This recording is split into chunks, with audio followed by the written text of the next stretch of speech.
Hello, Fun Nation. My name is James, checking in here with team number 3467, the Windham Windup here at the first championship. Incredible robot, another certifiable dumper. Really rebuilt throughout the season, which is pretty cool to see. They won all three of their district events. Their field at the New England District Championship were finalists at the overall competition. Just an incredible season for you guys so far. I'm excited to learn more about it. Here with me, I have Matthew, Oben, CJ. Let's find out more on Behind the Bumpers. All right, Matthew, let's get started. Let's talk about this robust and interesting intake you have here. All right, so we start off, our intake's part of our least iterated subsystem on the robot.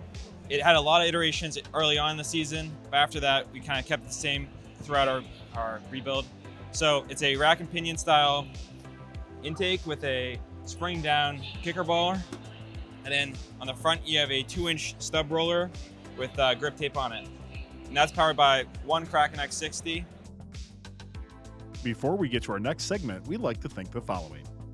Kettering University's cutting-edge programs and their experiential co-op model seamlessly blend the professional and academic worlds, offering hands-on, future-focused learning that empowers students to pursue new ideas and inspires other institutions to follow their lead. Don't just be ahead of the curve, create the curve. Get more information at kettering.edu/first. And then we'll move on to the hopper. The hopper is covered by this full net, and that just contains the balls. And Ohm can talk about the indexer a little bit. So our indexer, contrary to the intake, is actually our most prototype subsystem. We had around 30 revisions of our indexer, just 20 of this, what we call the hot dog style indexer, which we kind of got to hear now. It's primarily made up of these two stub rollers with grip tape on them and then 2-inch compliant wheels.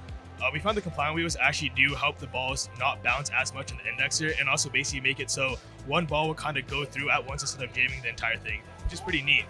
In addition, the intake and the indexer are aligned with these SRPP to help hold its shape, which is pretty important in a game where you're holding a lot of balls and having the balls flex the hopper out.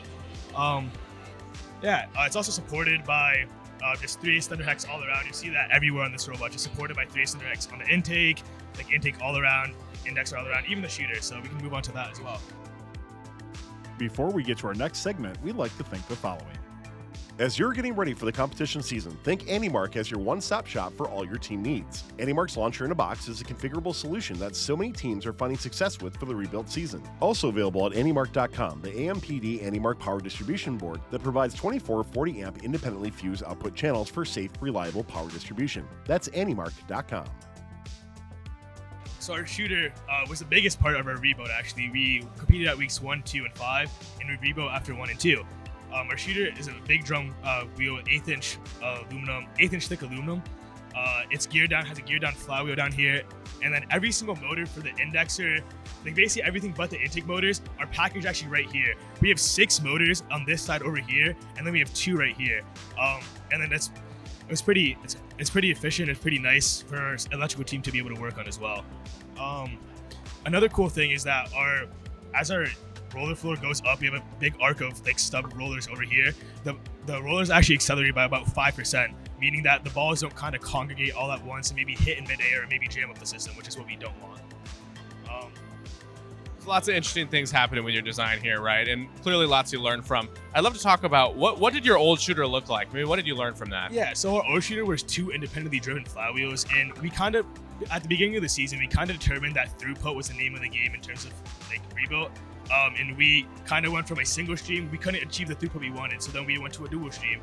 And then after weeks 1 and 2, we were like, okay, we're still not at the throughput we want. Let's just go to a full wide drum. And that's worked out pretty nicely for us. It's kind of been the same things, except it's just been able to. Yeah, it's definitely cool to see how you're able to adapt to that and everything like that. Is there anything else mechanically around maybe the shooter that you guys have adapted to from maybe some of the other designs teams have done with Big Dumper?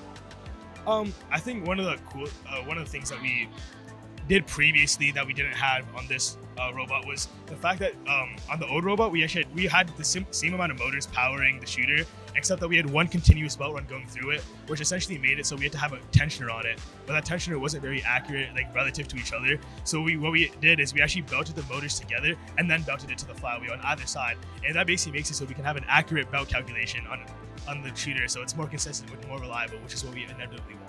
Very interesting. Appreciate it, Ohm. And one of the things that's important to having a good mechanically impressive robot is having good controls for it. Yeah. And CJ, I'd love to talk a little bit more about the programming, the sensing, the perception that you're doing here for Windham I'd Windup. love to talk about software. So Something that we had issues with week 1 and week 2 was unreliable vision. So during week 1, we used 2 Orange Pi 5s along with photon vision in order to power our vision system, where we had we only had 1 functional camera on the front of our robot. Now, we had to swap out one of those Orange Pis because something wasn't working. They have unreliable USB ports. And so the next week, we tried something new. We tried using 1 Orange Pi 6 to power 4 different cameras at the time, but that didn't work because all the data that we were getting was actually overloading our RoboRio. And so we had to stop using data from 2 of them, which allowed us, we used a front and back camera, but during that event, someone forgot to put Loctite on the Orange Pi 6. So it came out and a transistor actually fell off. And since Orange Pi 6s are really hard to get your hands on right now, we had to find a solution. So we actually developed a custom vision system to run on the Jetson Nano, which allows us to run 4 different cameras at once at 45 frames per second without overloading the RoboRio. We call it C2. And using this system, we prefer quantity over quality of our observations. We actually use a brand new, released in 2026 algorithm called Aruco Nano, which is what allows us to run it so fast. It's, you might know, a Jetson Nano is known for its GPU, but we actually only run this using the CPU to save up GPU space for future ML and stuff like that. So we can power 4 different cameras at 45 frames per second using the CPU of a Jetson Nano, and that all goes right into the RoboRio. And then from there, we can use custom pose estimation algorithms that we developed that can run up to 2 times faster than what's available with WPILib, and correct for latency more efficiently using data that we get from our swerve odometry. Moving on to other controls, we use that global pose to allow us to accurately follow paths in auto. So a known problem with Choreo that a lot of teams have is that unlike Path Planner, all of the trajectories are very static, which causes, if you are not following perfectly or you start at the wrong position, it can cause your entire trajectory to get messed up. So we developed something called the Resilient Trajectory Follower, which detects if you are too far off of your path and pauses all feed forward values and waits for the feedback to come back into place and then resumes the trajectory. This has caused our auto to be much more efficient and resilient to getting hit or starting in an incorrect place. Impressive iteration, both mechanically and as well from the controls front. Really interesting to learn more about that. Appreciate that, CJ, and appreciate all your time here at Windham Windup. Best of luck here at the first championship, and thank you all so much for watching. My name is James for the Fun Robotics Network, signing off. Thanks for watching. Don't forget to like, subscribe, and click the bell to stay up to date on future fun videos.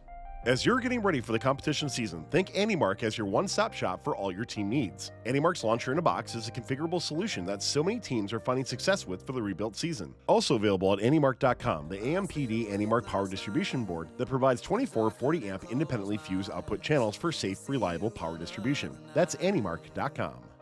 Kettering University's cutting-edge programs in their experiential co-op model seamlessly blend the professional and academic worlds, offering hands-on, future-focused learning that empowers students to pursue new ideas and inspires other institutions to follow their lead. Don't just be ahead of the curve, create the curve. Get more information at kettering.edu/first.